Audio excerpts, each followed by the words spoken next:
अभिभावकको भूमिका चाहिँ कस्तो छ अथवा कस्तो हुनुपर्छ भन्ने हिसाबमा आजको छलफल हामी केन्द्रित गर्न खोजिरहेछौँ। अभिभावकमै केन्द्रित रहेर हामीले गरेको पनि सम्भवतः यो पहिलो नै कार्यक्रम हो। धेरै कार्यक्रमहरू हामी गर्छौँ तर अभिभावकमा केन्द्रित हामीले गरेको यो पहिलो कार्यक्रम हो। आजको कार्यक्रममा म हाम्रो आमन्त्रणलाई स्वीकार गरेर यहाँ सहभागी हुनुहुने टिका भट्टराई सरलाई म वेलकम गर्न चाहन्छु। त्यसै गरी एसएमसी फेडरेसनको अध्यक्षज्यू कृष्ण थापाज्यूलाई म स्वागत गर्छु। सुप्रभात भण्डारी दाईलाई म स्वागत गर्छु, सामुदायिक अभिभावक महासङ्घका अध्यक्ष हुनुहुन्छ। रामप्रसाद नेउपाने सरलाई म स्वागत गर्दछु।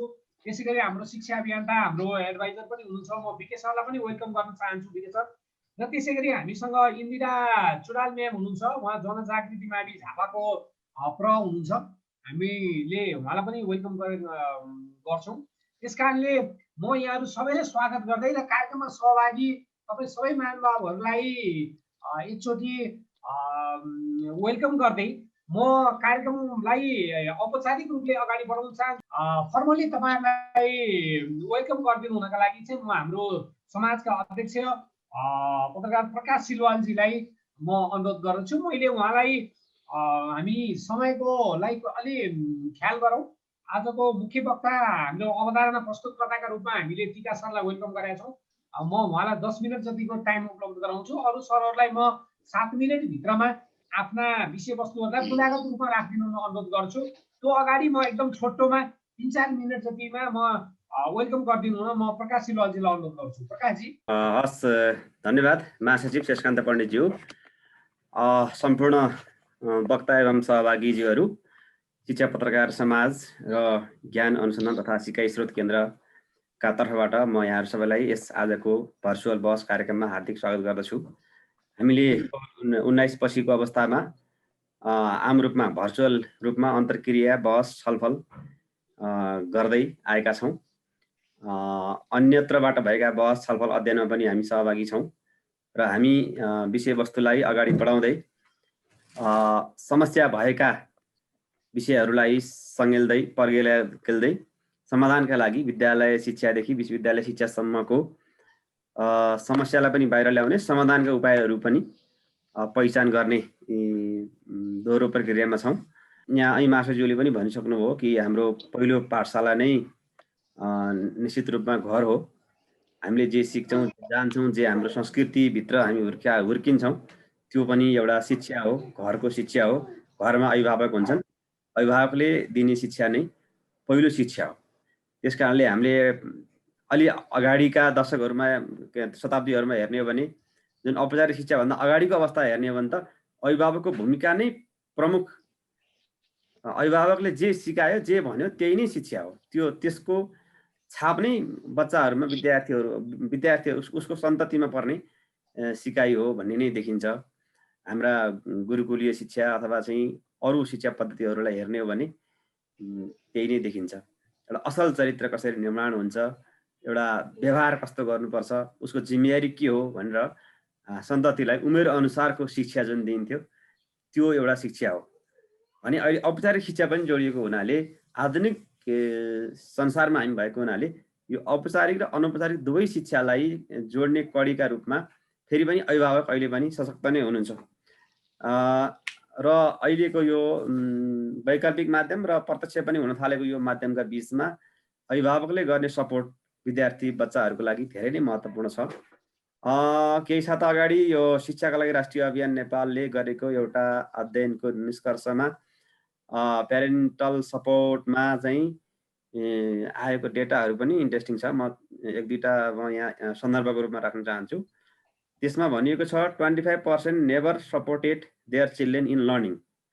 25% अभिभावकहरूले आफ्ना बच्चाहरूलाई सहयोग गरेनन्। सहयोग गर्न सक्ने वातावरण भयो भएन, उनीहरू चाहिँ नै पठित थिए कि थिएनन्, उनीहरू एक्सेसमा थिए कि थिएनन्, उनीहरू कामदारको रूपमा चाहिँ अभिभावकहरू बाहिर जानुपर्ने थियो कि त्यो अर्को पाटो हो। तर बच्चाहरूले कति पर्सेन्टले पाए, कति पर्सेन्ट अभिभावकले चाहिँ सहयोग गरे सिकाइ प्रक्रियामा भन्ने चाहिँ यसले देखाउँछ।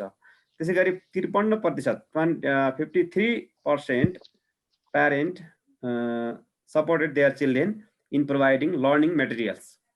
बच्चाहरूलाई शैक्षिक सामग्री उपलब्ध गराउनको लागि 53% अभिभावकले सहयोग गरे भन्ने छ भने 94% had no parenting education for students learning. आम रूपमा चाहिँ अभिभावकहरू, अधिकांश अभिभावकहरूलाई चाहिँ एउटा अभिभावक शिक्षा बच्चाहरूलाई कसरी सिकाउने भन्ने बारेमा चाहिँ अभिभावक शिक्षाको खडेरी छ भन्ने चाहिँ यो अध्ययनले देखाउँछ। भनेपछि अनि मासुज्यूले भने जस्तै अभिभावक शिक्षामा हामीले धेरै नै काम गर्नुपर्ने अवस्था छ।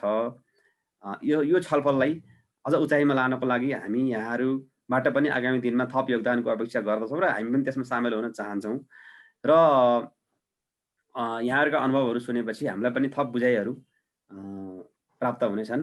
म यही अपेक्षाका साथ पुनः हार्दिक स्वागत गर्दै कार्यक्रम अगाडि बढाउनु हुन मासुज्यूलाई अनुरोध गर्दछु। हस्, धन्यवाद प्रकाशजी।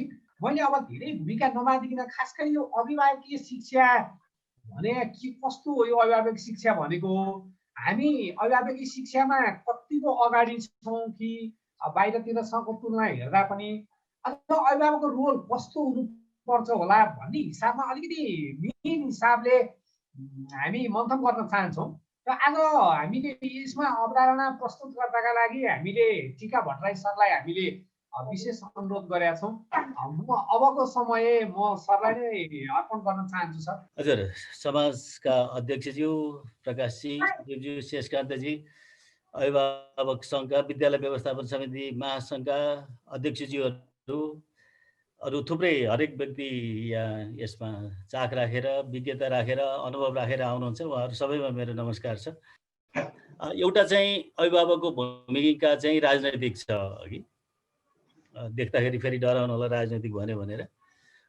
राजनैतिक यस अर्थमा कि त्यो चाहिँ निर्णायक हो, त्यो शक्तिको स्रोत हो भन्ने अर्थमा। तल्लो तह र नागरिक चाहिँ जान्दछन्, उनीहरू चाहिँ यसका हकवाला हुन्, नागरिक चाहिँ एकदम सोभरिन हुन्छन् भन्ने अर्थमा चाहिँ त्यो एउटा राजनैतिक भूमिका छ।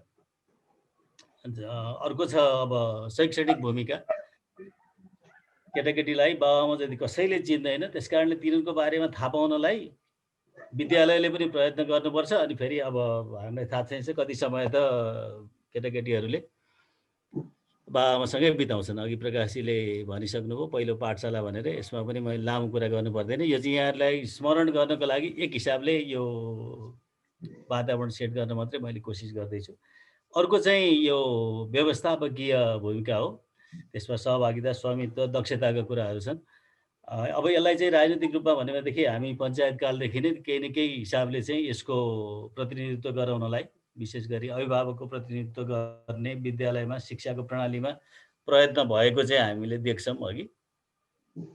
अब यहीँभित्र पनि यो विद्यालय व्यवस्थापन समितिभित्र पनि शिक्षक अभिभावक सङ्घ चाहिँ एउटा शैक्षणिक पाटोको एउटा अभिव्यक्ति देखिन्छ। अब व्यवस्थापकीयता समग्र रूपमा हामी देख्छौँ नै।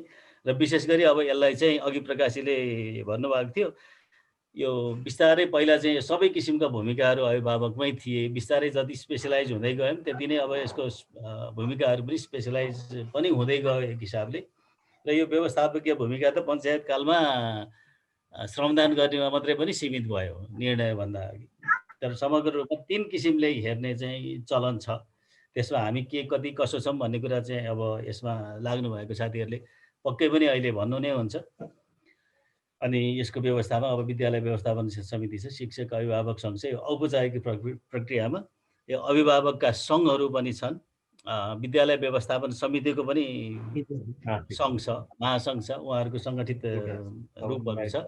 यो अभिभावकको सङ्घलाई बेला बेलामा हाम्रो कानुनले चाहिँ उल्लेख गर्यो भने पनि त्यसलाई भर्खरै मात्रै कानुनभित्र चाहिँ समावेश गर्न थालिएको छ। नभएदेखि त्यो धेरै जसो भन्ने शब्दमा मात्रै सीमित छ। त्योभन्दा विद्यालय व्यवस्थापन समिति, शिक्षक अभिभावक सङ्घको चाहिँ अलि निकै औपचारिक रूप छ, त्यो तपाईँलाई थाहा छँदैछ। अब मैले यति कुरा गरिसकेपछि, यो भूमिका र व्यवस्था कुरा गरिसकेपछि म यसमा के सवालहरू छन् भन्ने कुरामा जान चाहन्छु, जुन अघि उल्लेख गरि नै सक्नुभयो। एउटा चाहिँ मुख्य समस्या चाहिँ मलाई के लाग्छ भने यो अभिभावक केही जान्दैनन्। अनि त्यसपछि यो व्यवस्थाको कुरा गरेँ, विशेष शिक्षक अभिभावक सङ्घको कुरा गरेँ। अब अनि सवालमा आएको छु र यो पहिलो सवालमा छु अहिले। यो अभिभावक जान्दैनन् भन्ने नै मुख्य कुरा छ, यो अभिभावकको सहभागिता नहुनुमा। र यो त्यसले गर्दाखेरि यो एक किसिमको अभिभावकको आत्मलघुता पनि छ। एक हदमा के हो भनेदेखि पढ्ने लेख्ने गरेको र अभिभावक धेरै निरक्षर पनि हुनुभएको कारणले गर्दाखेरि अभिभावकसँग पनि एक किसिमको आत्मलघुता छ। त्यसमाथि पनि अभिभावक जान्दैनन् भन्ने चाहिँ मान्यता चाहिँ धेरै प्रबल छ। यो चाहिँ दुईटै शिक्षकमा पनि छ, अनिखेर यो कर्मचारी तन्त्रमा पनि छ र सर्वसाधारणमा पनि छ। यो चाहिँ मुख्य सवाल हो। जति अवस्थामा जुन अवस्थामा जे सवालमा कुरा गऱ्यो भने पनि यो चाहिँ हाम्रो मुख्य सवाल छ, जसले गर्दाखेरि अभिभावकको सहभागिता, अभिभावकको हुने लगानीलाई रोकिरहेछ। अर्को त अभिभावक शिक्षामा लगानी र प्रयत्न चाहिँ एकदम शून्य प्राय छ। अघि त साथीहरूले सुरुमै भनिसक्नुभयो।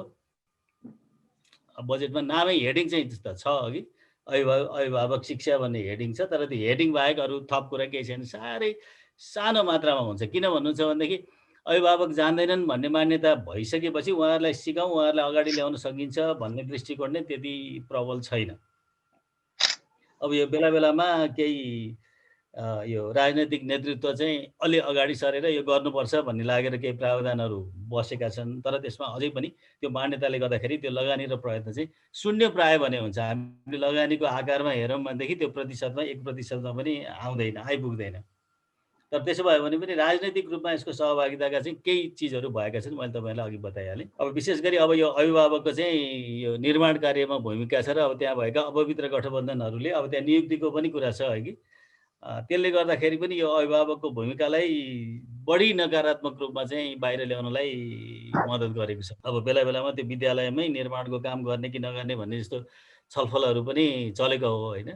यो शिक्षा कार्यालयले नै निर्माणको काम नगरिकन यो त पब्लिक सर्भिस हो, के अरे सार्वजनिक निर्माणको विभागले काम गरेको भएदेखि यो प्रक्रियाहरू अलिकति राम्रो हुन्थ्यो कि भन्ने कुरा चाहिँ बेला बेलामा उठिरह्यो। धीनो स्वरमा उठ्यो, तर त्यति राम्रोसँग उठेको छैन। तर यो अभिभावककै प्रसङ्गमा मात्रै गर्नुपर्ने कुरा चाहिँ होइन। अर्को चाहिँ यो भूमिकाको अस्पष्टता पनि त्यत्तिकै छ। विशेष गरी हाम्रो यो भइरहेको चाहिँ विद्यमान ऐनहरूमा विशेष गरी यो प्रधान अध्यापक र विद्यालय व्यवस्थापन समितिको भूमिकाहरू के हुन्छ भन्ने बारेमा अब केही सैद्धान्तिक प्रश्नहरू छन्। अब यो विद्यालय व्यवस्थापन समितिको चाहिँ यो रिएक्टिभ भूमिका हो, प्रधानाध्यापक चाहिँ प्रोएक्टिभ भूमिका हो। अर्थात् प्रधानाध्यापकले लिड गर्नुहुन्छ र उहाँले माग गर्नुहुन्छ, त्यो माग गरेकोमा सहयोग गर्ने विद्यालय व्यवस्थापन समितिको हो भन्ने एक किसिमको सैद्धान्तिक धारणा देखिन्छ कि त्यसलाई चाहिँ अब हामीले एक हिसाबले सीमित यो शैक्षणिक फ्रेमवर्कभित्र हेर्दाखेरि हामीले त्यसरी हेर्न सक्छौँ। तर समग्र रूपमा भन्नुभयो भनेदेखि त्यो अभिभावकले नेतृत्व गर्नुपर्ने, अभिभावक आफ्नो केटाकेटीहरू पढ्ने कारणले उहाँहरूको अधिकार हुने क्षेत्र हो। तर कानुनी हिसाबमा त्यसको त्यति स्पष्टता छैन र अहिलेसम्म चाहिँ अभिभावक चाहिँ एकदम कतै कतै भनौँ न त्यो अपवादकै रूपमा भने पनि हुन्छ। जहाँ जहाँ प्रभावकारी हुनुहुन्छ त्यहाँ त्यहाँ उहाँहरूको भूमिका राम्रै छ, तर धेरै जसो ठाउँमा चाहिँ त्यो भूमिका चाहिँ प्रधानाध्यापकले नै लिनुभएको छ। त्यो अस्पष्टता निकै नै धेरै छ। अनि त्यो सँगसँगै अब अभिभावकको व्यस्तता पनि छ। अभिभावकहरू त्यहाँ आउन सक्नुहुन्न, उहाँहरूको आफ्नो पनि काम छ, जीविकाको काम पनि छ। त्यसले गर्दाखेरि पनि आउन सक्नुहुन्न। यो दुईटै कारणले गर्दाखेरि यो अभिभावकको संलग्नता विद्यालयमा निकै कम्ती छ। अब अहिलेको सन्दर्भमा पढाउने गर्ने कुरामा पनि आखिर कोभिड भयो भने पनि सहरी नागरिकहरूलाई अलिकति फुर्सद भयो होला अघि, अन्त सँगसँगै रोजगारीको समस्याहरू पनि आयो। तर गाउँघरमा अरू किसिमको व्यवसाय गर्ने, विशेष गरी कृषिको व्यवसाय गर्नेहरूमा खासै फरक भएन। वास्तवमा भन्नु छ भने 2 सिजन त केटाकेटीहरूले अहिले विद्यालय जाने केटाकेटीहरूले पनि आफ्नो आमा बाबासँग बिताउनु भयो। त्यसलाई एक हिसाबले हामी सकारात्मक रूपमा पनि हेर्न सकिन्छ।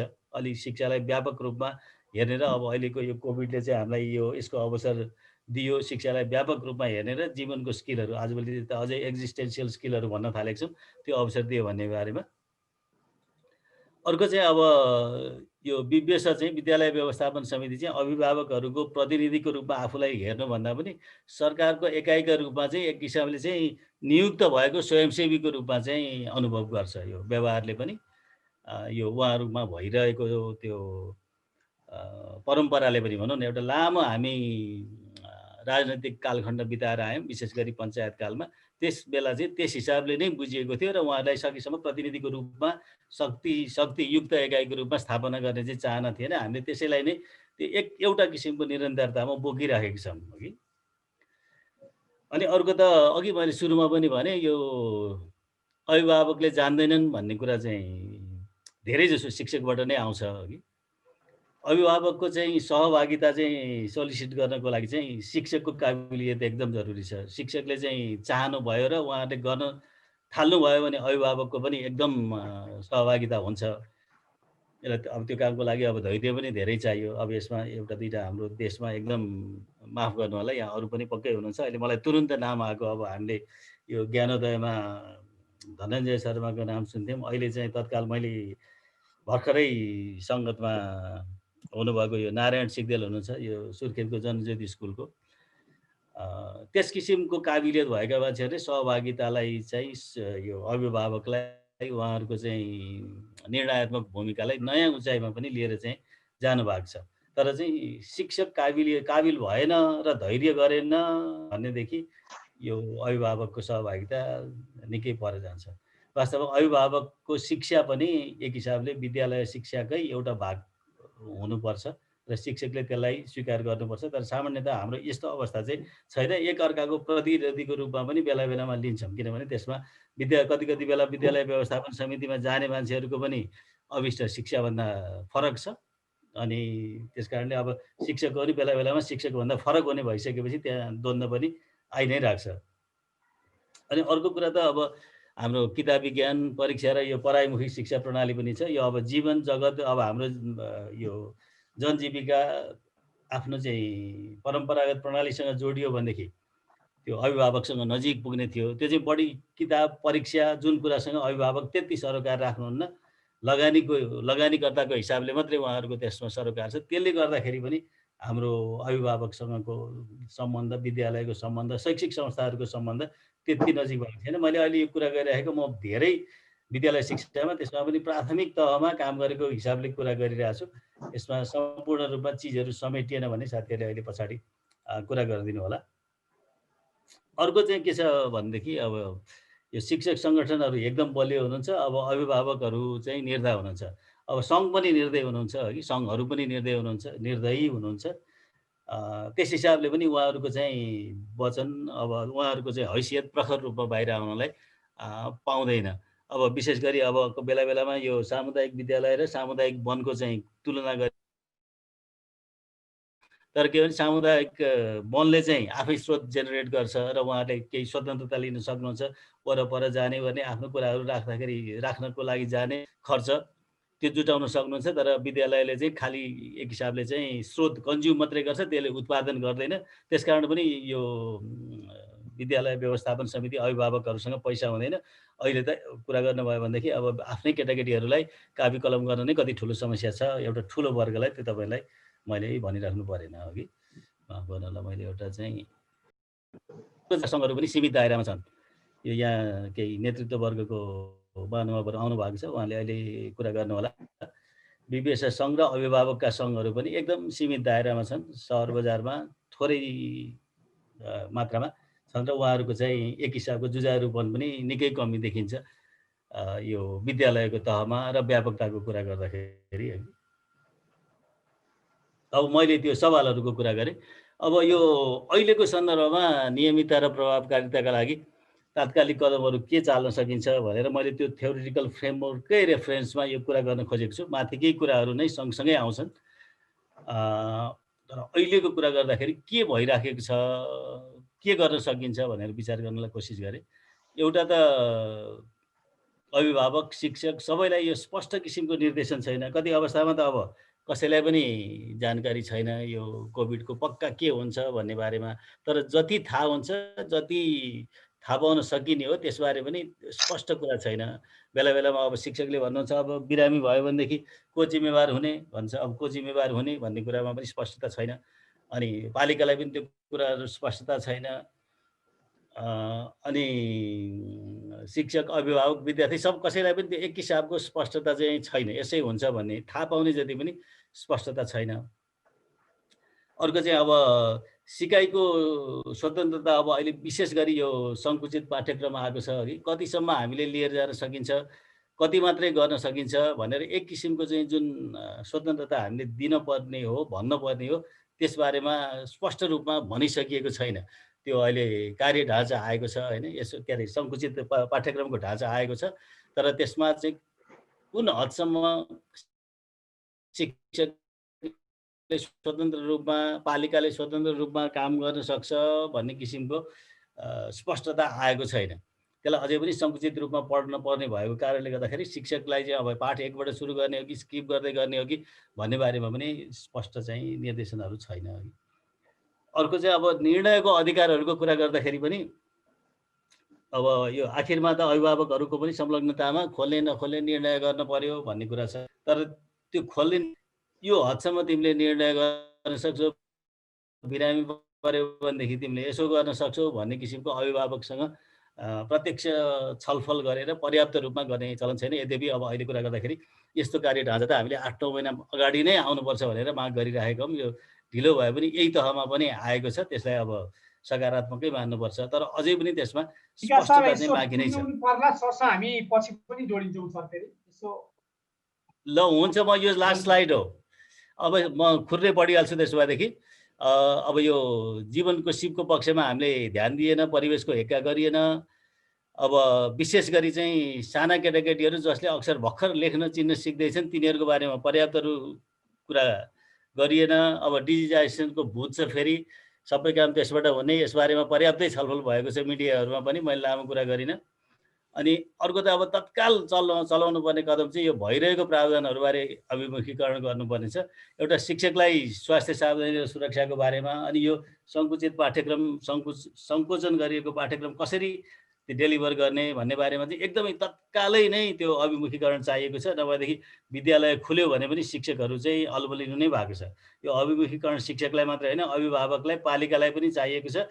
यो एक हिसाबले कार्य ढाँचा आयो भनेर सरकारले ढाँचा चाहिँ यो सार्वजनिक गर्यो, तर त्यहाँ चाहिँ समग्र रूपमा त्यसलाई सपोर्ट गर्ने, त्यसलाई अभिमुख गर्ने चाहिँ व्यवस्था चाहिँ पर्याप्त रूपमा गरेको छैन। र त्यसको लागि त्यो जारी भएका एकपछि अर्को जारी भएका निर्देशिकाहरू, कार्य ढाँचाहरूलाई चाहिँ कार्यान्वयनमा लैजानको लागि सक्षम कर्मचारीको चाहिँ बहुत जरुरी छ। अब त्यस्तै सामग्री उपलब्धता, सन्देश र अभ्यासको गम्भीरता पनि जरुरी छ। अब काहीँ गर्नुपर्छ भनेको छ, काहीँ नगरे पनि भइराखेको छ। त्यो हुने चाहिँ के हो भन्ने कुरा पक्कासँग भन्न सकिएको छैन। अघि मैले चाहिँ यतिमै खुर्र आफ्नो कुरा चाहिँ टुङ्गाएँ। धेरै धन्यवाद सरलाई। सरले धेरै विषयवस्तुहरू समेटेर आफ्नो प्रस्तुति राख्नु भएको छ। मैले यो सरको प्रस्तुतिलाई धन्यवाद दिँदै अब मैले थप वक्ताहरूलाई निम्त्याउन चाहन्छु। आमा बुवा हुँदैमा सबै अभिभावक बन्न सक्दैनन्। त्यसकारणले अभिभावकीय भूमिकाको बारेमा भनेको सामान्य अर्थमा लेम्यान भाषामा भन्ने हो भने सन्तानलाई कसरी हुर्काउने, कस्तो संस्कार दिने, कस्तो शिक्षा दिने, आफूले कसरी रेखदेख गर्ने भन्ने कुराहरू वा स्कुलसँग जोड्दाखेरि स्कुलका छनौटका कुराहरू अथवा घरमा बसेर उनीहरूले पढ्ने कुराहरू अथवा स्कुलमा पढाउन पठाउँदाखेरि गर्न खेल्नुपर्ने भूमिकाहरू, यी यावत कुराहरू आधारभूत रूपमा आमा बुवा अथवा अभिभावकसँग गाँसिन्छन्। त्यसैका निमित्त अभिभावकीय भूमिका भनिन्छ होला जस्तो मलाई लाग्छ। टीका भट्टराई सरले राम्रो कुरा ल्याउनु भएको छ। ओपनिङमा प्रकाश सरले पनि राम्रै कुरा भन्नुभएको छ। पहिला हाम्रो मुलुकको अवस्थालाई हेरौँ। नम्बर 1 त्यो भनेको हामी कहाँ कति प्रतिशत निरक्षर जनसङ्ख्या छन्, कति अभिभावकहरू निरक्षर हुनुहुन्छ अथवा साक्षर हुनुहुन्छ अथवा हुन्छ अभिभावकले आफ्ना बच्चाहरूलाई भन्ने यो दुईटा कुरा हुन्छ। तर राज्यले अभिभावकलाई अभिभावकीय शिक्षाको बारेमा अथवा अभिभावकीय भूमिकाको बारेमा सुशिक्षित गर्ने काममा योजनाबद्ध प्रयत्न सांगठनिक तवरबाट कति गरेको छ। यी कुराहरू अभिभावकीय भूमिकाको कुरामा महत्त्वपूर्ण हुन आउँछ। किनभने अभिभावकलाई उनले खेल्नु पर्ने अभिभावकीय भूमिकाको रोल अफ प्यारेन्ट्सको बारेमा स्पष्टसँग चाहिँ अभिभावकहरूलाई सुशिक्षित गर्ने काम गर्नुपर्छ। त्यो नगरुन्जेलसम्म यो अन्योलता अस्थिरता रहन्छ भन्ने मलाई लाग्दछ। अब सँगसँगै अब अहिले टीका सरले भन्नुभयो निरीह सीमित दायरामा मात्र छन्। अब अरू कुराहरूमा त हेर्नुहोस्, अब रोल डिफाइन एडभोकेट, यो चाहिँ रोल प्यारेन्ट्सहरूको रोल भनेको फेरि बेसिकल्ली घरमा हेर्ने यो एउटा रोल एउटा पार्ट छ भने सङ्गठित संस्थाहरूको रोल भनेको एडभोकेसीको रोल हो। त्यो एडभोकेसीको रोल चाहिँ म भएको छ भन्ने ठान्छु टिका सर। तर अझ पनि त्यो राम्रो रूपमा घनीभूत रूपमा हुन सकेन होला। भोलिन्टियर गर्ने सामाजिक सोसल अर्गनाइजेसनको भूमिका यही हुन्छ। पोलिटिकल अर्गनाइजेसनको भूमिका भनेको आफ्नो किसिमको कुरा हुन्छ। स्ट्रिट डेमोन्स्ट्रेसन गर्नेदेखि लिएर अरू प्रकारका प्रोएक्टिभ प्रकारका अरू प्रकारका भूमिका हुन्छन्। अब यो भूमिकालाई चाहिँ हुनसक्छ यसमा चाहिँ हामीले अथवा हामीले लिड गरिरहेको संस्थाहरू अहिले नेपाल अभिभावक महासङ्घमा छौँ। हाम्रो महासङ्घका थुप्रै घटकहरू छन्। सामुदायिक विद्यालय अभिभावक सङ्घ अध्यक्ष हाम्रो रामप्रसाद सर हाम्रो घटकको संस्थाका अध्यक्ष यही पनि हुनुहुन्छ। अथवा हामीले पनि अझ बढी हाम्रा भूमिकालाई प्रभावकारी कसरी बनाउने भन्ने बारेमा रिभ्यू गरेर अगाडि बढ्ने कुरामा चाहिँ हामी पनि बढ्नु जरुरी हुन्छ। मूल कुरा चाहिँ अब अहिले समय सिद्धिन आँट्यो होला। अभिभावकीय भूमिकाका लागि हाम्रा देशका अभिभावकहरूलाई पनि अभिभावकको शिक्षाको भूमिकाको बारेमा हामीले सूचित गर्नुको रोल चाहिँ तपाईँ हाम्रो पनि हुन्छ जस्तो मलाई लाग्छ। अहिलेलाई मैले यति कुरा निवेदन गरेँ। मैले तोकिएको समय पुग्या हुनाले फेरि तपाईँहरूलाई आवश्यक पर्यो भने मैले भन्नुपर्ने कुराहरू केही प्रश्नहरू छन् भने सोध्नु होला। म अवश्य पनि गर्नेछु। धन्यवाद। हस्, धन्यवाद सुप्रभात भण्डारीज्यूलाई। अब यसपछि म धेरै भूमिका बाँधिन, म एसएमसिएम फेडरेसनका वेलकम गर्न चाहन्छु कृष्ण थापाज्यूलाई। कृष्ण सर। सबैमा नमस्कार गर्न चाहन्छु। मैले एकदम दुईजना साथीहरूको कुराहरू सुने। अब हामी अलिकति संरचनागत विद्यालयको संरचनागत गर्छौँ विद्यालय विशेष गरी। र यो सन्दर्भमा टिका सरले धेरै कुराहरू बेस आधारहरूमा राख्नु भएको छ। सबभन्दा पहिला त सिकाइ निरन्तरता प्रभावकारितामा अभिभावकको भूमिका विषयमा सेजले जुन किसिमको प्रयत्न गरेको छ, यो सञ्चारबाट चाहिँ यो कुरा देशव्यापी पनि हुन्छ। त्यस कारणले नि यो अत्यन्त महत्त्वपूर्ण छ। यहाँहरूमा धन्यवाद छ। र मैले अलिकति सुरुवात गर्दाखेरि अघि न सुरुमा चाहिँ नि हाम्रो सेजको अध्यक्षले पर्सेन्टेजको कुरा राख्नुभयो। मलाई थाहा भएसम्म, मैले अध्ययन गरेसम्म 2015मा चाहिँ युनेस्कोले एउटा अध्ययन गरेको थियो शिक्षामा लगानीको एउटा चार्ट। त्यो चार्टमा हेर्दाखेरि चाहिँ 44% हाराहारी राज्यले लगानी गर्दो रहेछ र 56% चाहिँ अभिभावकले लगानी गर्दो रहेछ। अब यो सन्दर्भमा तर राज्यले यहाँ कति अभिभावकहरूले लगानी गरेका छ भन्ने कुरो राज्यले इग्नोर गरिरहेको, पहिलो कुरा चाहिँ राज्यले इग्नोर गरिरहेको अवस्था छ। अभिभावकको अघि टिका सरले नि भन्नुभयो, अभिभावकको महत्त्व र किन स्कुल कसका लागि चाहियो र स्कुलकामा हामीले स्कुल भन्ने चिज अथवा विद्यालय भन्ने चिज स्थापना गर्न साथ त्यहाँ पहिलो कुरो अभिभावकको स्रोत, अभिभावकको कुरा आउँछ, अनि विद्यार्थीको कुरा आउँछ, अनि शिक्षकको कुरा आउँछ, अनि मात्रै राज्यको चाहिँ भूमिकाको कुरा आउँछ।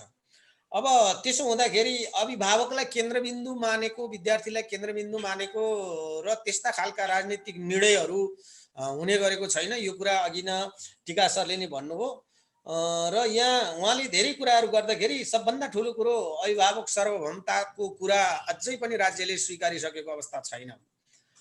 यो जहाँ जहाँ जुन जुन ठाउँमा निर्णय गर्ने ठाउँमा पुगिसकेपछि त्यो सार्वभौमताको कुरा, आफ्नो सार्वभौमताको कुरा चाहिँ उठाउने र एउटा चाहिँ नि ठुलो सङ्ख्यामा रहेको विद्यार्थी, करिब करिब चाहिँ नि 80 लाख विद्यार्थी चाहिँ विद्यालयमै पेरिफेरीमै बस्ने चाहिँ त्यहीँभित्र चाहिँ नि रहने कुरालाई चाहिँ विशेष गरी अभिभावकको महत्त्वलाई राज्यले त्यति धेरै बुझेका छैन। र त्यसै क्रममा अब त्यही सिकाइ, त्यही निरन्तरता चाहिँ अरू धेरै कुराहरूमा छ। कहिलेकाहीँ शिक्षक सङ्गठनहरूमा पनि हुनसक्छ, कहिलेकाहीँ चाहिँ अरू मिडियाले पनि बुझिरहेको अवस्था छैन, कसैले महत्त्व दिएर मिडियाले त्यो गरिरहेको अवस्था छैन। अब त्यो भएको हुनाले म के भन्छु भने अभिभावकको भूमिकाको सन्दर्भमा अलिकति छोटो कुरा गर्दाखेरि अभिभावकको मनोविज्ञान बुझ्नुपर्छ। सबभन्दा पहिला मनोविज्ञान के छ अभिभावकको। जस्तै अहिले एउटा उदाहरणको लागि म भन्छु, कोभिडको समय 7 महिना विद्यालय बन्द भयो। बन्द भइसकेपछि सरकार चलाउने भन्छ, स्थानीय सरकार पनि चलाउने भन्छ, अनि त्यसपछि गएर चाहिँ नि हामी अब सरकारवालाहरू पनि चलाउने भन्छौँ। तर अभिभावकहरू के भन्छन् भनेर कसैले सोधेका छैन, कसैले बुझेका छैन।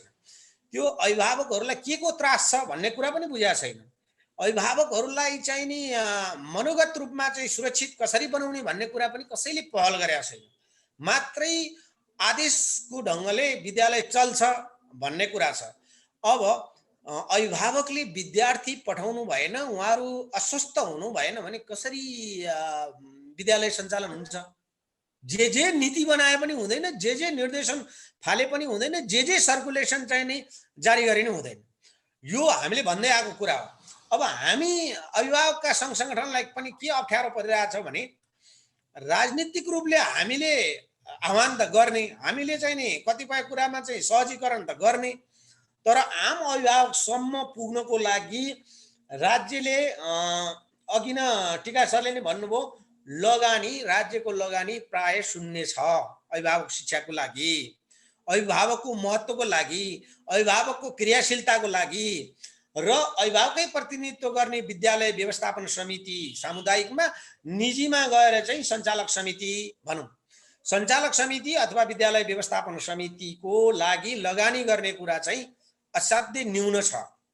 र अहिले अब यो न्यून भइरहेको बेला उनीहरूले आफ्नो भूमिका किटान गर्न सक्दैन। हाम्रो भूमिका मात्रै विद्यालयमा बालबालिकालाई पठाउने हो, छोराछोरीलाई पठाउने हो भन्ने उहाँहरूले बुझ्नु भएको छ।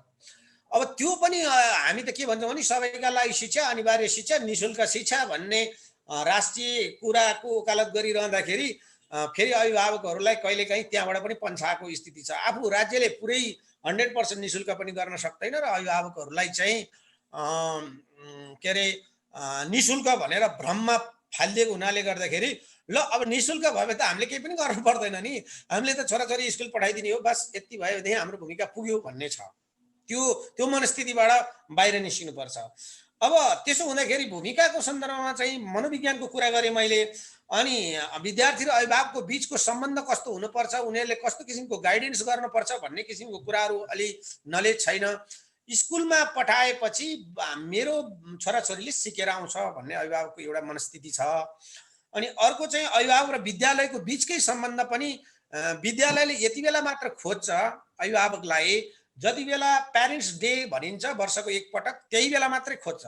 अहिले चाहिँ पहिला बरु चाहिँ मैले कति भने यो 2046 सालभन्दा पहिलाका चाहिँ विद्यालयहरूको चाहिँ नि सन्दर्भमा मैले धेरै त्यस्तो चाहिँ स्कुलले अभिभावक खोजेको देखाएको छु।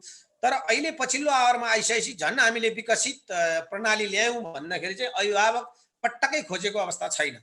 त्यो एउटा चाहिँ समस्या छ। अर्को त अभिभावक र शिक्षकको बिचको चाहिँ दूरी, यो चाहिँ शिक्षकले पढाउने हो, अभिभावकले पठाइदिने हो, अभिभावकले स्कुलमा बच्चा पठाइदिने हो, शिक्षकले पढाउने हो भन्ने मात्रै किसिमको कुराले पुग्दैन। त्यो चाहिँ अभिभावक एकदमै राम्रो समान सम्बन्ध कसरी स्थापित गर्ने, मैत्री सम्बन्ध कसरी स्थापित गर्ने, एउटा विद्यार्थीलाई सपार्नको लागि शिक्षकले के भूमिका हुन सक्छ, अभिभावकसँग डोर टु डोर कसरी ट्रस्ट गर्ने भन्ने किसिमको कुरा पनि अभावकै विषय छ। अब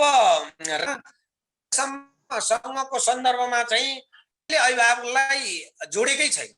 एकदमै प्रश्न कुरा गर्दाखेरि अघि सुप्रभात दाइले नि भन्नुभयो, हामी भोलिन्टियर अर्गनाइजेसनहरूले जिन तिन हाम्रा आवाजहरू उठाएका छौँ, कतिपय कुराहरूमा हामी नितान्त ट्रेड युनियन खालको चाहिँ अर्गनाइजेसन पनि होइन, खालि हामीले चाहिँ अभिभावक सार्वभौमताको आवाजहरू उठाउँदाखेरि राज्यले त्यसमा चाहिँ हाम्रो सहभागिता सुनिश्चित गरेका छैन, ऐन कानुनमा हाम्रो सहभागिता सुनिश्चित गरेका छैन र अभिभावक बिनाको विद्यालय पनि सञ्चालन हुन सक्छ र भन्ने हाम्रो प्रश्न छ, हाम्रो क्वेसन छ।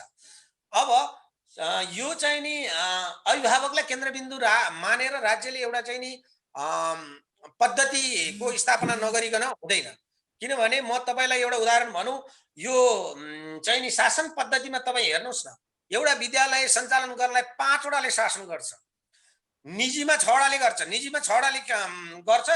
सामुदायिकमा 5 वटाले गर्छ। त्यो भने के हो भने एउटा सङ्घले गर्छ, प्रदेशले गर्छ, स्थानीयले गर्छ, अहिले त्यसपछि गएर चाहिँ विद्यालय व्यवस्थापन समितिले गर्छ, त्यसपछि प्रधानाध्यापकले गर्छ, अनि मात्रै स्कुल सञ्चालन हुन्छ। हेर्नुहोस् त, स्कुल सञ्चालन गर्नलाई यति धेरै चाहिँ नि शासकहरू छन्, यति धेरै शासकहरू हुँदा अब फेरि घुमाउरो ढङ्गले विद्यालय व्यवस्थापन समिति महासङ्घ पनि छ, अनि त्यसै गरी चाहिँ नि अब त्यसै गरी अभिभावक महासङ्घ पनि छ। त्यो हिसाबले गर्दाखेरि चाहिँ अब निजीमा एउटा बढी के छ भने साउजीहरू हुनुहुन्छ, धेरै साउजीहरू हुनुहुन्छ। अब साउजीको कुरा पनि सुन्न पर्यो। अनि कतिपय ठाउँमा चाहिँ प्रधानाध्यापक आफै साउजी हुनुहुन्छ, कतिपय ठाउँमा चाहिँ यो अभिभावकहरू आफै साउजी हुनुहुन्छ। त्यसो भएको हुनाले नि यसमा 6वटा शासक छन् निजी विद्यालयमा अझ। र अब त्यो कारणले गर्दाखेरि विद्यालय विस्तारै समराइज गर्न विद्यालय सञ्चालन गर्न अप्ठ्यारो हुन्छ, त्यो अवस्था छ। अब भूमिका चाहिँ के हुनुपर्ने त भन्दाखेरि सबभन्दा पहिला अभिभावक शिक्षामा राज्यले लगानी गर्ने क्रममा हामी पनि जोरदार एडभोकेसी गरिरहेका छौँ। हाम्रो बटम लाइन भनेको के हो भने अभिभावकहरूको सार्वभौमता स्थापना गर्ने, अभिभावकहरूलाई क्रियाशील बनाउने, विद्यालय व्यवस्थापन समितिले स्कुलसँग अभिभावक कसरी जोड्ने, यो किसिमको कुरा, अनि शिक्षकसँगको सम्बन्ध कसरी राम्रो बनाउने हैन। शिक्षकलाई अब हामीलाई बाहिरबाट कतिपय सरकारी संस्थाहरूले के भन्छ भने विवेश र शिक्षक भनेको चाहिँ अलग अलग पाटो हुन्, भूमिका अलग हो, तर फ्यामिली त एउटै हो नि। स्कुललाई कसरी राम्रो गर्ने भन्ने विद्यालय व्यवस्थापन समितिको नि भूमिका हुनुपर्छ र हेड सरको पनि भूमिका त्यत्तिकै र शिक्षकको भूमिका त्यत्तिकै हुनुपर्छ। अब अलिकति अधिकारको सन्दर्भमा जाँदाखेरि चाहिँ केही ओभरल्यापिङहरू छ, त्यो हामीले बुझेका छौँ। त्यो ओभरल्यापिङको सन्दर्भमा त्यो सबभन्दा पहिला शासन व्यवस्था क्लियर गर्नुपर्छ, किनभने विद्यालय सञ्चालन गर्ने चाहिँ मुख्य गरी अरू होइन, अभिभावकको हिसाबले विद्यालय व्यवस्थापनको पक्ष र सञ्चालकको पक्ष, मैले निजीलाई पनि समेट्दाखेरि व्यवस्थापन र सञ्चालक, अनि त्यसपछि टिचर र विद्यार्थी, यी तीनटा चाहिँ फङ्सन चाहिँ सबभन्दा महत्त्वपूर्ण कुरा हो। यो कुरालाई चाहिँ महत्त्व दियो भनेदेखि, यिनीहरूको भूमिकामा क्लियर गरिदियो भनेदेखि चाहिँ विद्यालय सञ्चालनमा कुनै अवरोध आउँदैन। अहिले नै भनौँ न, स्कुल सञ्चालन खोल्ने भन्छ राज्यले, अनि त्यसपछि स्थानीयले सबै ठाउँमा सर्कुलर गर्यो, खोल्न थाल्यो, सबै गर्न थाल्यो, अनि त्यसपछि सिडिओले बन्द गर्छ। अब यो हामीले देखेकै कुरा हो। त्यसकारणले अब अहिलेको चाहिँ सिकाइ निरन्तरताको लागि अभिभावकको भूमिका के हुन सक्छ त भन्दाखेरि, अब 18 घण्टा त अभिभावकको काखमा बस्छ नि विद्यार्थी। त्यसकारणले उसका लागि प्रोग्राम बनाउनु पर्दैन, उसका लागि राज्यले प्रोग्राम बनाउनु पर्यो नि। होइन, प्रोग्राम बनाउनलाई केही खाकाहरू तयार गर्नुपर्छ भने महासङ्घ तयार छ। सायद हाम्रो चाहिँ नि निजीका सन्दर्भमा चाहिँ हाम्रो कतिपय कुरामा हाम्रो अभिभावक महासङ्घ पनि तयार होला। त्यसै गरी शिक्षकहरू पनि आफू तयार हुनुहुन्छ नि त। यहाँ विद्यालयलाई निरन्तरता गर्नको लागि के गर्नुपर्छ भने स्कुल लेभलबाट प्लानिङ आउनुपर्छ। प्लानिङ स्कुल लेभललाई गर्न अवसरै नदिने, अनि त्यसपछि चाहिँ नि उसको स्कुल कस्तो तरिकाले चलाउने भन्ने स्वायत्तता त उसलाई दिनु पर्यो नि। अनि स्थानीय सरकारसम्म सबै अहिले स्थानीय सरकारलाई देखाइरहने एउटा चाहिँ नि सङ्घीय कुराहरू छ, तर स्थानीय सरकारले नि राम्रोसँग के बुझ्नु पर्यो भने विद्यालय सञ्चालन गर्नलाई नजिकको युनिट विद्यालय व्यवस्थापन समिति छ। नजिकको युनिट विद्यालय व्यवस्थापन समितिको प्रधानाध्यापक हुनुहुन्छ। अब मैले एकदम छुट्याएँ, प्रधानाध्यापक विद्यालय व्यवस्थापन समितिको सदस्य सचिव हुने प्रावधान छ। अब प्रधानाध्यापक र विद्यालय व्यवस्थापन समितिकै सम्बन्धमा कहिलेकाहीँ दरार आउँछ, दरार पैदा हुन्छ, त्यो खालको चाहिँ अप्ठ्यारो छ। अर्को कुरो, विद्यालय व्यवस्थापन समिति भन्नाले विद्यालय व्यवस्थापन समितिको अध्यक्ष मात्रै होइन नि, त्यहाँ त 9 जनाको टिम छ नि। त्यो 9 जनाको टिममा टिम बिल्डिङको कुराहरू पनि स्पष्ट रूपमा चाहिँ नि हामीले राम्रोसँग गर्न सकेका छैनौँ, अगाडि बढाउन सकेका छैनौँ। र अब मलाई जहाँसम्म लाग्छ, एउटा कुरो चाहिँ उसको सार्वभौमताको लागि विद्यालयको एउटा इकाइको हिसाबमा उसलाई मान्यता, उसलाई चाहिँ नि त्यो किसिमको क्षमता विकास गर्नु पर्यो। अर्को कुरो, हरेक ठाउँमा वैधताको लागि चाहिँ उसलाई स्थान दिनु पर्यो। अर्को कुरो चाहिँ अभिभावक शिक्षाका लागि विद्यालय व्यवस्थापन समिति थ्रो जानु पर्यो, विद्यालय व्यवस्थापन समिति थ्रो जानु पर्यो, विद्यालय निजीका हकमा सञ्चालक समिति थ्रो जानु पर्यो, अनि त्यसपछि मात्रै चाहिँ नि अभिभावकसम्म पुग्न सकिन्छ। राज्य पुग्न सक्दैन, अहिले पुग्न सकेका छैन। विद्यालय व्यवस्थापन समिति त्यहाँ अभिभावकसँग पुग्यो भनेर भन्नका लागि नै चाहिँ नि विद्यालय व्यवस्थापन समिति राखे हो। त्यसमा पनि शिक्षक र विद्यालय के अरे अभिभावकको बिचको सम्बन्ध राम्रो होस् भनेर पिटिए राखे हो। अब यो पिटिए लगभग प्राय चाहिँ नि निष्क्रिय छ। निष्क्रिय किन भयो भने उसलाई कुनै स्थान भूमिकाको विषयमा पनि त्यति धेरै ठुलो चर्चा भएन। त्यसकारण अब तपाईहरू जस्तो मिडियाका संस्थाहरूले के कुरा राम्रोसँग चाहिँ नि बहस चलाउनु पर्यो भने अभिभावकको भूमिका केन्द्रबिन्दुमा छ, शिक्षकको भूमिका केन्द्रबिन्दुमा छ, विद्यार्थी हाम्रो सेवा प्राप्त गर्ने एउटा विद्यार्थीहरू हुन् र सेवा प्रदायक चाहिँ शिक्षक हुन् र सेवाको लागि व्यवस्थापन गर्ने कुरा विद्यालय व्यवस्थापन समिति र सञ्चालक समिति हो। त्यसो भएको हुनाले तपाईहरुले यसरी चाहिँ नि कुरा राखिदिनु पर्यो र विशेष गरी लगानीको सन्दर्भमा शिक्षाको लगानीको सन्दर्भमा राष्ट्रिय एउटै खालको वकालतको माहौल बन्नुपर्छ। हस् कृष्ण दाइ, एकदम महत्त्वपूर्ण अभिव्यक्तिका लागि म आभार व्यक्त गर्दछु। धेरै विषयहरू व्यवस्थापन समितिका क्रियाशीलताका कुराहरू, नीतिगत कुराहरू, परिचालन बजेटका कुराहरू, व्यवस्थापन समितिलाई हेर्ने दृष्टिकोण र स्थानीय तहका कुराहरू, धेरै इस्युहरू कृष्ण दाइले रेज गर्नु भएको छ। अब यसपछि हामी अलि फरक खालको अनुभव सुनौँ। खास गरी स्कुलले एउटा प्रधान अध्यापकले अभिभावकहरूसँग कसरी डिल गर्छ। अहिले कृष्ण दाइले भन्दै हुनुहुन्थ्यो अभिभावकलाई खोज्नु भने हरेक स्कुलले अभिभावक दिवसको दिन हो, त्यो दिन चाहिँ खोजी हुन्छ। त्यो एकदम मलाई गाउँघरको कुरा पनि याद आयो। तपाईँको अभिभावकलाई घरै पछि गएर बोलाउने, चिठी दिने गरिन्छ, अरू दिन वास्ता गरिँदैन। त्यो एउटा बडो महत्त्वपूर्ण कुरा दाइले उठाउनु भएको छ। अनि विद्यालयमा कतिपय विद्यालयहरूमा के देख्छौँ भने अभिभावक को हो को होइन थाहा हुँदैन। अभिभावकको अभिलेखीकरण गर्ने, एउटा अभिभावकको सूचीलाई अध्यावधिक गर्ने पनि खासै त्यस्तो धेरै विद्यालयहरूमा ट्रेन बसी यस्तो देखिँदैन। अब यसपछि हामी झापाको हामीसँग जनजागृति मावि झापाको प्र हुनुहुन्छ इन्दिरा चुनाल म्याम, म उहाँलाई वेलकम गर्दै खास यस कार्यक्रममा जति पनि अतिथिको रूपमा आमन्त्रित हुनुहुन्छ सम्पूर्णलाई मेरो जनजागृति माध्यमिक विद्यालयको तर्फबाट नमस्कार। वास्तवमा अभिभावकको भूमिका विद्यालयमा अत्यन्तै महत्त्वपूर्ण हुन्छ। हाम्रो विद्यालय जनजागृति माध्यमिक विद्यालयमा अहिले यो कोभिड-19 पछाडि हामीले मङ्सिर 15 देखि गाउँपालिकाको स्वीकृतिमा अभिभावकहरूको भेलाद्वारा नै अभिभावकहरूलाई भेला गऱ्यौँ। हामीले सबभन्दा पहिला गाउँपालिकामा हामीले एउटा विद्यालय सञ्चालन कार्यविधि 2077 आइसके पछाडि हामीले एउटा प्रस्ताव, एउटा प्रपोजल, हामी यो मापदण्ड अनुसार विद्यालय सञ्चालन गर्न हामी सक्षम छौँ भनेर हामीले गाउँपालिकामा एउटा प्रस्ताव पेश गरिसकेपछि गाउँपालिकाले अभिभावकको भेलाबाट तपाईँहरूले अभिभावकहरूलाई पनि प्रतिनिधित्व गराएर तपाईँहरूले विद्यालय सञ्चालन गर्नु भन्ने निर्देशन भइसकेपछि हामीले अभिभावकहरूलाई नै राख्यौँ।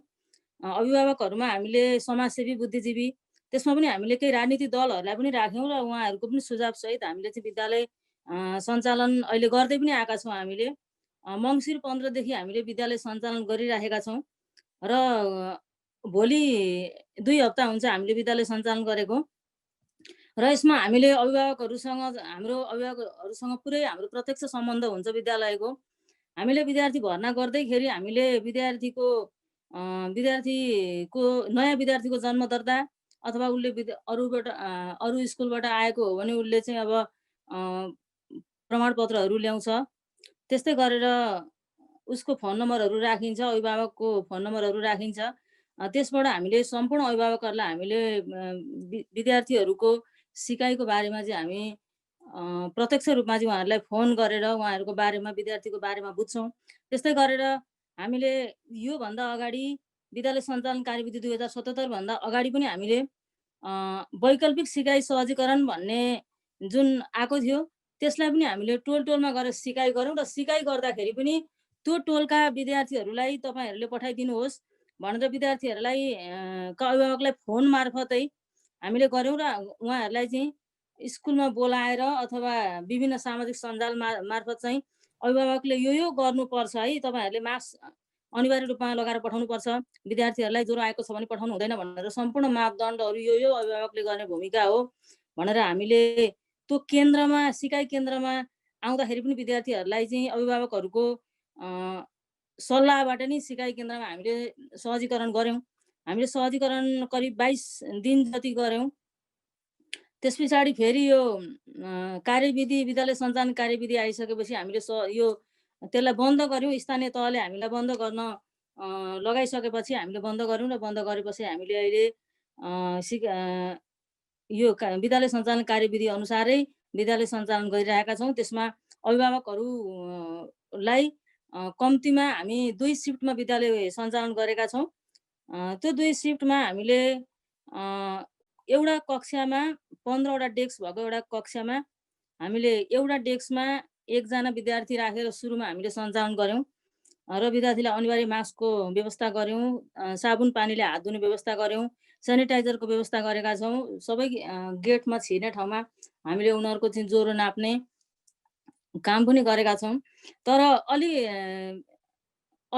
अलिक अहिले अभिभावकहरूसँग अलिक बिचमा अहिले हाम्रो अहिले चाहिँ प्रत्यक्ष अहिले स्कुल लाग्न थालेपछि अभिभावकहरू पनि पहिलाको जस्तो के हुँदैछ कसो हुँदैछ हेर्न आउनुहुन्थ्यो। अहिले बिचमा चाहिँ अब अभिभावकहरू बिचमा आउनु नभएको हुनाले अलि यो मास्क चाहिँ ठुलै मान्छेले पनि छोडे जस्तो विद्यार्थीहरू पनि मास्क चाहिँ राम्ररी नलाउने, अनि साबुन पानीले हात धुँदा पनि विद्यार्थीहरू चाहिँ अब छलेर जाने, अघि धोएको छ भने हो त्यस्तो किसिमको कार्यहरू भएको छ। त्यसैले गर्दाखेरि हामी फेरि अब अर्को हप्तादेखि चाहिँ अभिभावकहरूलाई नै अब फेरि ल्याएर चाहिँ उहाँहरूलाई ल्याएर नानीहरूलाई अनिवार्य रूपमा चाहिँ यसो गर्न तपाईँहरूको पनि संलग्न हुनुहोस् र त्यो ठाउँ तपाईँहरू पनि 1 घन्टा 1.5 घन्टा बसिदिनुहोस्। त्यसमा चाहिँ अब त्यहाँ भएका कमी कमजोरीहरू तपाईँहरूले हामीलाई रिपोर्टिङ गरिदिनुहोस् भनेका छौँ हामीले। त्यसरी चाहिँ विद्यालय सञ्चालन हामीले गरिराखेका छौँ र अभिभावकको भूमिका महत्त्वपूर्ण हुन्छ। जुनसुकै बेला पनि विद्यार्थी भर्ना गरेर कतिपय अभिभावकहरू चाहिँ आफ्नो अब जनजीविकाको सवाल हुन्छ। कतिपय अभिभावकहरू चाहिँ भर्ना गरिसकेपछि 1 वर्षमा पनि आउनुहुन्न, पत्रकारिता पनि आउनुहुन्न कतिपय अभिभावकहरू भने। कतिपय अभिभावकहरू चाहिँ जागरुक भएर चाहिँ के हुँदैछ कसो हुँदैछ त्यहाँनेरि भनेर चाहिँ अहिले चाहिँ राम्ररी आउने गर्नुभएको छ। त्यसैले गर्दाखेरि यो अभिभावकहरूको भूमिका, अभिभावक शिक्षा, विद्यालय सञ्चालनको लागि चाहिँ अहिले झन् यो महामारीको बेला चाहिँ यो अभिभावकको शिक्षा चाहिँ एकदमै महत्त्वपूर्ण हुन्छ जस्तो लाग्छ मलाई चाहिँ। किनभने हामीसँग त अब 2 घन्टा 3 घन्टा 4 घन्टा बस्छन् अहिले विद्यार्थी। हामी भनेको 2-2.5 घन्टाभन्दा बढी विद्यार्थी अहिले स्कुलमा ल्याउँदैनौँ। 2-2.5 घन्टा ल्याउँछौँ अनि हामी थोरै टाइमसम्म पढाउँछौँ र पढाएर विद्यार्थीहरूलाई पठाइन्छौँ। फेरि अर्को सिफ्टको विद्यार्थीहरू आउँछ। त्यो कारणले गर्दाखेरि बढी समय भनेको विद्यालयमा भन्दा पनि अहिले घरमै बस्ने हो।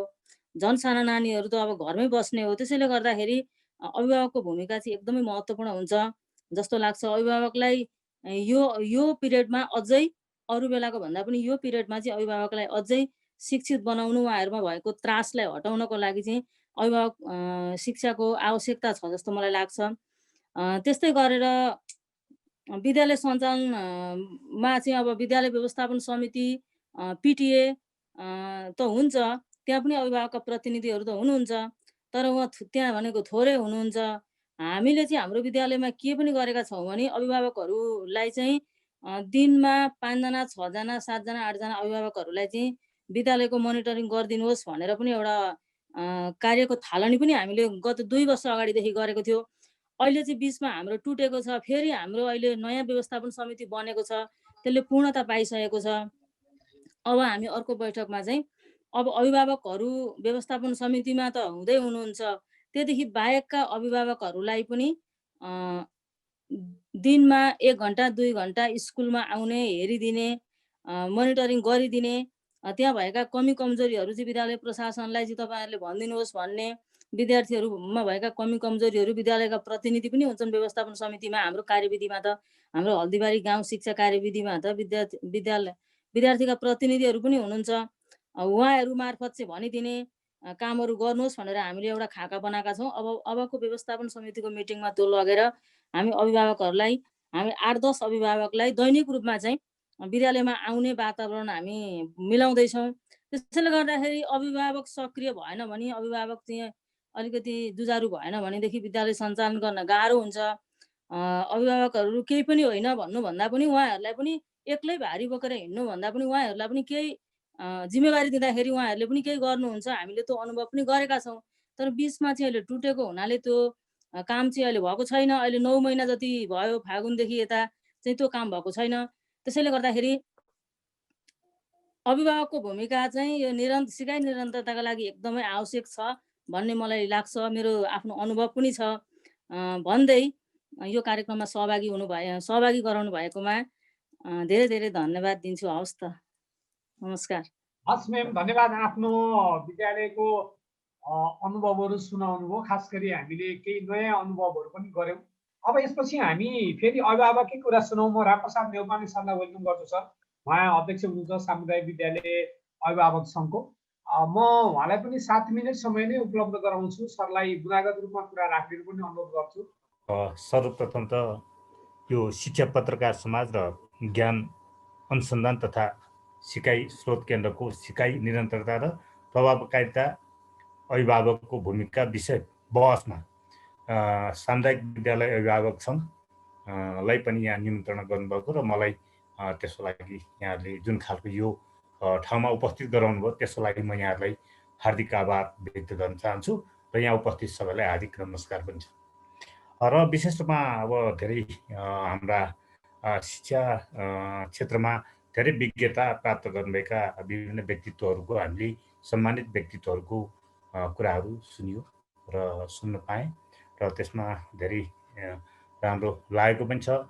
र कतिपय कुराहरू हामीले सरस्वती हेर्नुपर्दा र हामीले हाम्रो बुझाइमा के देखिन्छ भने र अब यो जुन हाम्रा जे जस्तो अवस्थाहरू रहे तापनि विभिन्न जुन एउटा समय परिस्थिति र वातावरणमा शैक्षिक सुधारका कुराहरूलाई गतिविधिका कुराहरूलाई अभिभावकहरूलाई जुन एउटा खालको जुन एउटा रोल को रूपमा राखिएको छ र यसको लागि विशेष रूपमा अभिभावक मात्र नभएर विशेष रूपमा यो विद्यालयको सन्दर्भमा कस्तो अवस्था रहन्छ भने यो विद्यालयको गुणस्तर वृद्धिको कुराहरूदेखि लिएर विभिन्न कुराहरू जोडिन्छ र त्यसको लागि विद्यालयको जुन एउटा क्रियाशीलतामा जुन अभिभावकहरूको उच्च मनोबलको विकास गर्नु आवश्यक छ र त्यस्तै शिक्षकहरूको जुन एउटा विद्यालयलाई एक खालको राम्रो व्यवस्थापन गरेर जानको लागि शिक्षकहरूको टिमहरूको त्यत्तिकै व्यवस्थापन रहन्छ र त्यस्तै ती विभिन्न कामहरूको लागि पहिलो कुरो भनेको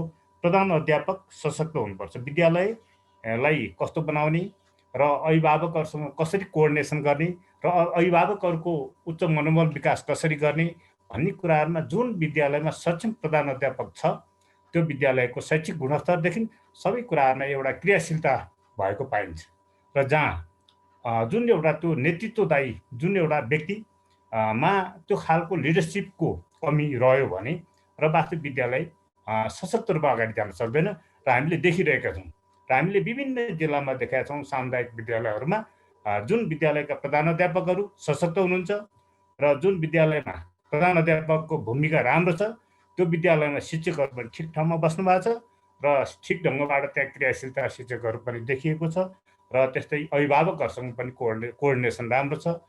त्यसैले अनि विद्यार्थीहरू पनि एउटा राम्रो अनुशासनमा र विद्यालयले जुन एउटा तयार गरेको एउटा नीति निर्देशन एउटा जुन एउटा मापदण्डभित्र चाहिँ त्यो रेखाभित्र चाहिँ रहेको पाइन्छ र त्यसैले पहिलो कुरो त अब यो हामीले यो अभिभावक यो त्यो भन्दा पनि प्रधान अध्यापक नै सशक्त हुनुपर्छ भन्ने कुराहरू रहन्छ र अब अहिले देखिएको स्थिति के छ भने र अहिले विविध खालका परिवेशहरू सिर्जना भइरहेको छ र अहिले हामीले सरसर्ती हेर्दाखेरि अभिभावक वर्गमा शैक्षिक चेतनाको पनि कमी छ। यो चाहिँ सामुदायिक विद्यालयतर्फ अब संस्थागत विद्यालयमा त हुने खाने वर्गकै बालबालिकाहरू अध्ययन गर्ने र अब त्यस्तै वर्गका व्यक्तित्वहरू अब एउटा सबै दृष्टिकोणले माथिल्लो तहमा रहेका माथिल्लो एउटा चाहिँ भनौँ न एउटा जुन क्रियाकलाप गतिविधिमा अथवा विभिन्न पदहरूमा रहेका व्यक्तित्वको जुन बालबालिकाहरू पढ्ने गरिरहेको अवस्थाहरू हामीले देख्छौँ। त्यसैले अहिले विशेष रूपमा त्यो सामुदायिक विद्यालयमा जुन एउटा प्रतिनिधित्व अथवा पढाउने अभिभावक बालबालिकाहरू पढाइरहनु भएको छ उहाँहरूको शैक्षिक चेतनाको कमी छ र त्यो कारणले आफ्ना बालबालिकाहरूलाई उहाँले ठिक ढङ्गबाट लिडिङ गर्न सकिरहेको स्थिति छैन।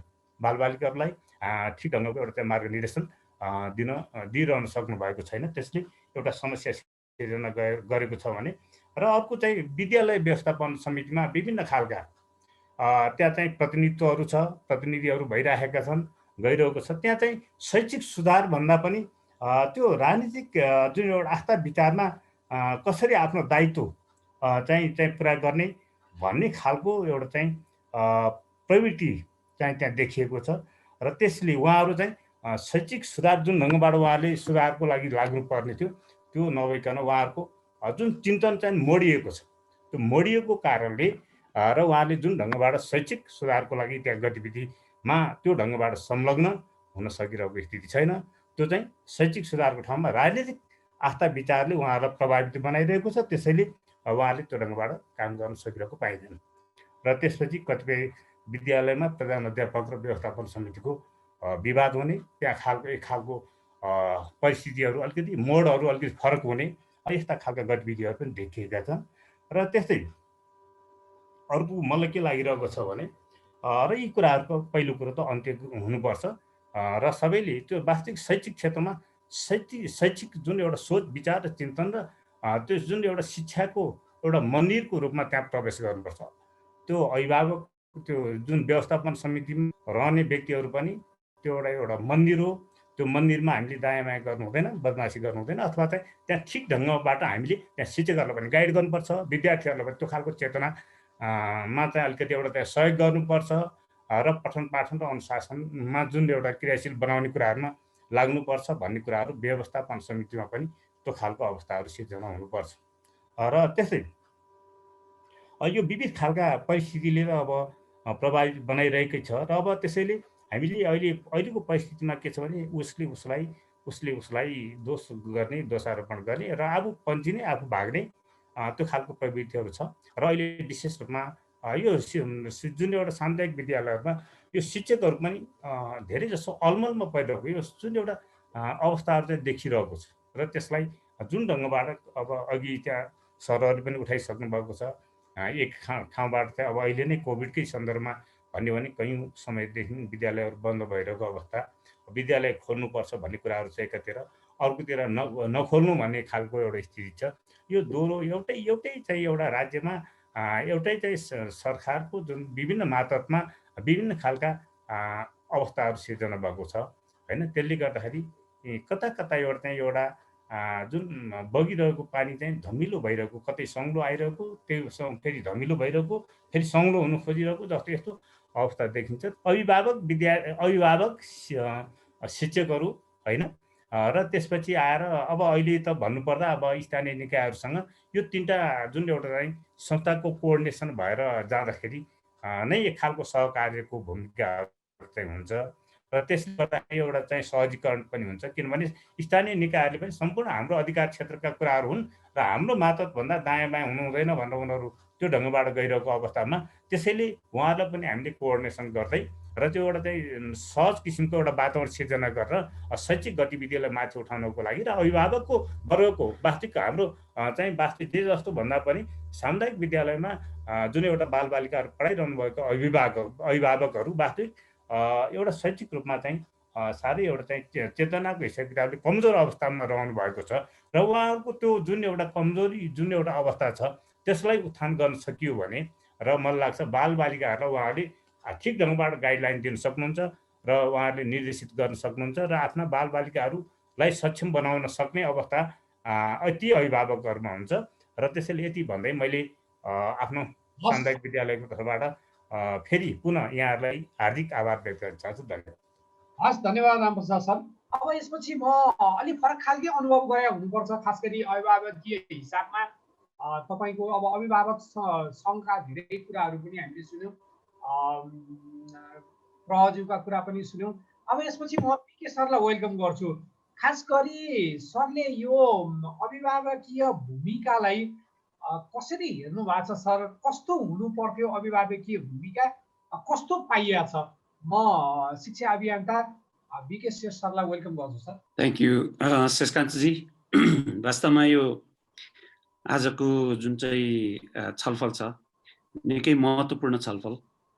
यदि हामी शैक्षिक तथा सामाजिक रूपान्तरण चाहन्छौँ भने सायद यो अभिभावकीय शिक्षाको चाहिँ महत्त्वपूर्ण भूमिका हुन्छ।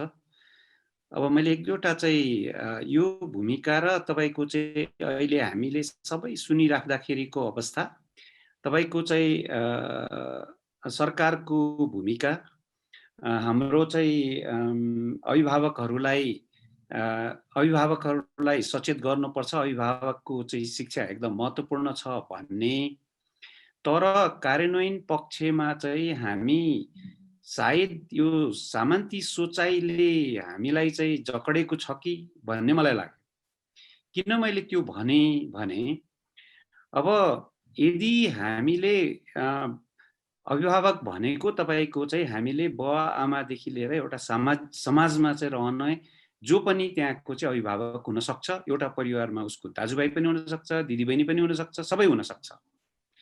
अब उनीहरूले जाने सुने भने भोलि मेरो जागिर धरापमा पर्छ, या उनीहरूले विभिन्न किसिमका क्वेसनहरू उठाउँछन् जुन चाहिँ तपाईँको स्कुलको लागि पनि च्यालेन्ज हुन सक्छ, या तपाईँको चाहिँ अन्य तहहरूमा पनि यसको च्यालेन्ज दिन सक्छ।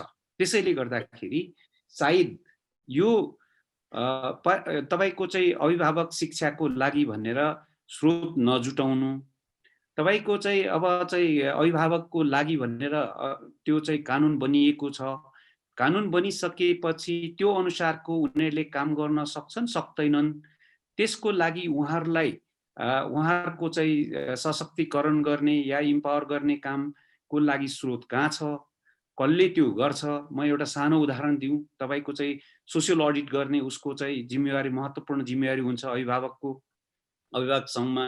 तपाईँको चाहिँ अब त्यो अभिभावकहरूको हरेक स्कुलमा त्यो बनाउनै पर्छ पिटिए भनेर। अब त्यो पिटिएहरूले तपाईँको चाहिँ उनीहरूको अधिकार के हो, त्यो कसरी गर्नुपर्छ भन्ने कुराको जानकारी समेत कतिपय विद्यालयहरूमा छैन। अब उनीहरूलाई अलिकति चाहिँ त्यो सोसियल अडिट भन्ने कुरो जुन छ, एसआइपी बनाउने भन्ने कुरा जुन छ, त्यहाँको गभर्नेन्स हो नि त, त्यो चाहिँ एउटा असल शासनको एउटा अङ्ग हो। अब त्यो असल शासन भनेको के हो भन्ने कुरा हाम्रा चाहिँ अभिभावकजीहरूलाई कतिजनालाई थाहा होला। एउटा मैले चाहिँ त्यसलाई उठाएँ, त्यसमा न त तपाईँको चाहिँ शिक्षकहरूले नै उनीहरूलाई चाहिँ अभिभावकहरूलाई अलिकति चाहिँ सुसूचित गर्ने, उनीहरूलाई चाहिँ तपाईँको शिक्षा दिने काम पनि गर्ने त्यो पनि देखिएको छैन। यतापट्टि तपाईँको चाहिँ अलिकति सिएलसी भनेर कम्युनिटी लर्निङ सेन्टरहरू बनिएका छन् ठाउँ ठाउँमा, त्यसलाई तपाईँको चाहिँ परिचालन गर्ने एउटा चाहिँ स्रोतहरू चाहिँ सरकारले दिएको अवस्था पनि छैन।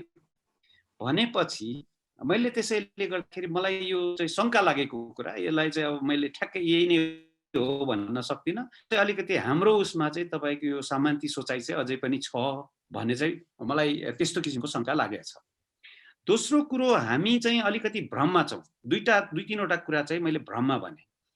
के भ्रममा छौँ भने विद्यालय या चाहिँ तपाईँको ले अभिभावकहरूलाई उनीहरूले केही जान्दैनन् भन्ने भ्रममा छ, जसले गर्दाखेरि त्यो तपाईँको चाहिँ विद्यालयमा बोलाउन पनि चाहँदैन कतिपय विद्यालयले है। अब तपाईँको अघि म्यामले भन्नुभयो राम्ररी उहाँहरूको स्कुलमा चाहिँ उहाँहरूले छलफल गरेर त्यस्तो किसिमको चाहिँ कार्यहरू गराइराखेको हुन्छ, तर उसको भूमिका त्यो तपाईँको लजिस्टिक या चाहिँ तपाईँको संयोजन गर्ने या सहयोग गर्ने मात्रै होइन। त्यो बालबालिकाको चाहिँ भविष्य उसको घरबाट सुरु हुन्छ। हामी चाहिँ यो च्यारिटी बिगिन्स एट होम भन्छ के। तपाईँको चाहिँ बच्चाहरूको भोलिको भविष्य कस्तो हुन्छ भन्ने कुरा उसको चाहिँ पहिलो सुरुको 8 वर्षसम्ममा उनीहरूले जे कुरा सिक्छन् ती कुराहरूले उनीहरूको चाहिँ 95% जहिले पनि त्यो 8 वर्ष पछि बिस्तारै बिस्तारै अलि पनि होला, तर मेजर टाइम चाहिँ तपाईँको 8 वर्षमा जुन उनीहरूले कुराहरू सिक्छन् त्यो कुरा उनीहरूको सबकन्सियस माइन्डमा जहिले पनि रहन्छ। भनेपछि त्यो घरको वातावरण कस्तो हुनुपर्छ, त्यो बच्चाहरूलाई त्यो घरको वातावरणले चाहिँ कतिको प्रभाव पार्छ भन्ने कुराहरूको जानकारी कसले दिने। त्यसले गर्दाखेरि तपाईँको चाहिँ यो अब जीवन पर्यन्त सिकाइको कुरा हाम्रो चाहिँ एसडिजी 4 ले जुन चाहिँ 4 नम्बरमा भएको उसमा लाइफ लङ लर्निङको कुरा गर्छ। त्यो चाहिँ लाइफ लङ लर्निङमा तपाईँको जीवन पर्यन्त सिकाइमा चाहिँ कसले फेसिलिटेट गर्ने उहाँहरूको चाहिँ सिकाइमा। अघि नै भन्नुभयो कि तपाईँको अहिले कोभिडको समय छ जहाँ चाहिँ तपाईँको केही सीमित प्यारेन्ट्सहरूले मात्रै अभिभावकहरूले मात्रै बच्चाहरूसँग बसेर बच्चाहरूलाई इन्गेज गर्न सक्नु भएको छ। कतिले सक्छन् त्यो? सायद हामीले औँलामा गर्न सक्छौँ। एउटा भ्रम के छ भन्दाखेरि तपाईँको चाहिँ प्यारेन्ट्सले जान्दैनन् भन्ने एउटा भ्रम जान्नेहरू हामी अलिकति जान्नेहरूले त्यो किसिमको सोचाइ गरेका छौँ। अर्को सोचाइ चाहिँ तपाईँको संस्थागत विद्यालयहरूले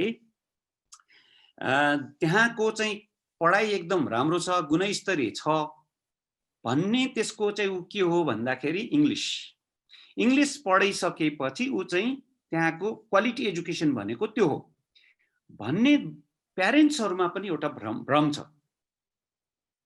राम्रो शिक्षा भनेको इङ्ग्लिस,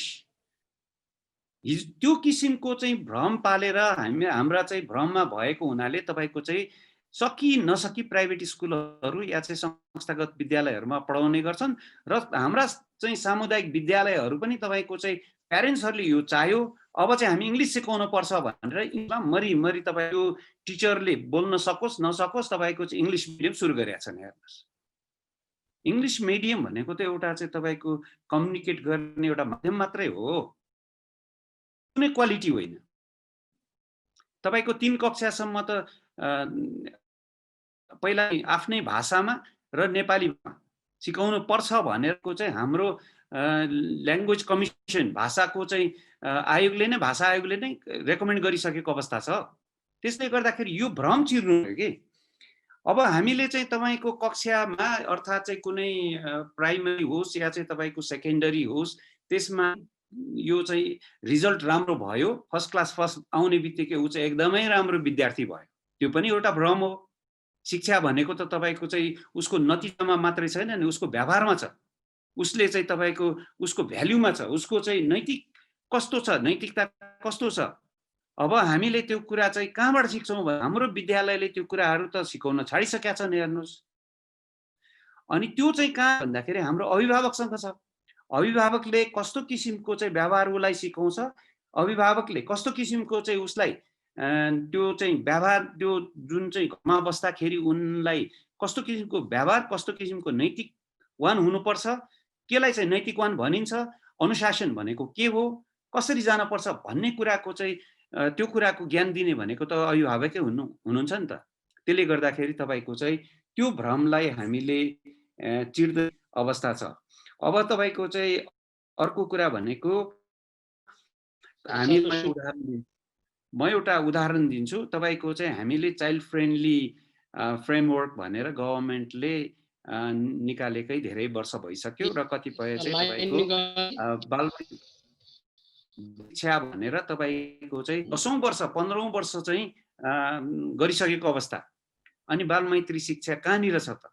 किनभने तपाईँको चाहिँ त्यो स्कुलमा मात्रै बालमैत्री शिक्षा भएर त बालमैत्री कल्चर आउँदैन, त्यो त तपाईँको घरमा पनि बालमैत्री हुनु पर्यो। अनि त्यो बालमैत्री भनेको के हो भन्ने कुरा प्यारेन्ट्सहरूलाई पनि सिकाउन पायो भने पो तपाईँको चाहिँ एउटा कल्चर बनिन्छ। व्यवहारमा परिवर्तन गर्ने किसिमको चाहिँ त्यो त्यसमा हामीले कुनै लगानी नै गरेका छैनौँ। त्यसले गर्दाखेरि तपाईँको चाहिँ प्यारेन्ट्सलाई साँच्चै भन्यो भने एउटा क्याम्पेनको रूपमा हाम्रो सुप्रभात भण्डारी सर त्यही हुनुहुन्छ, हाम्रो चाहिँ रामप्रसाद सर पनि त्यही हुनुहुन्छ, यहाँहरूले के चाहिँ एउटा पहलै गर्नुपर्छ। यो तपाईँको चाहिँ क्याम्पेनिङ गर्नुपर्छ कि तपाईँको चाहिँ कर्पोरल पनिसमेन्टका कुरा, एउटा चाहिँ चाइल्ड फ्रेन्डली एजुकेसनका कुरा, तपाईँको चाहिँ यो भ्रम जुन चाहिँ इङ्ग्लिस भनेको चाहिँ क्वालिटी एजुकेसन हो भन्ने भ्रम चिर्ने कुराहरू, यसमा हामी सबै लाग्नै पर्छ। हेर्नुहोस्, हामीले एउटा क्याम्पेन सुरु गरेर यो भ्रम चिरिसकेपछि मात्रै केही न केही तपाईँको चाहिँ यो रूपान्तरमा शैक्षिक रूपान्तरमा काम गर्छ जस्तो मलाई चाहिँ त्यो लाग्छ। अब तपाईँको चाहिँ हामीले स्वास्थ्यको कुरा गरौँ, बच्चाहरूले तपाईँको चाहिँ सानै उमेरदेखि नै उहाँहरूको चाहिँ स्वास्थ्यमा प्यारेन्ट्सले चाहिँ राम्ररी काम गर्न सक्नु भएन या ध्यान दिन सक्नु भएन भने उहाँहरूको भोलिको दिनहरूमा चाहिँ कस्तो किसिमको जटिल स्वास्थ्यका समस्याहरू आउन सक्छन्। उहाँहरूमा चाहिँ तपाईँको प्यारेन्ट्सहरूमा एउटा चाहिँ उहाँहरूको यो चाहिँ के भन्छ मानसिक तनावका कुराहरू, डिप्रेसनका कुराहरू होलान्, त्यसलाई कसरी डिल गर्ने भन्ने कुराहरू हाम्रो प्यारेन्ट्सले चाहिँ सबैलाई थाहा हुन आवश्यक छ कि छैन।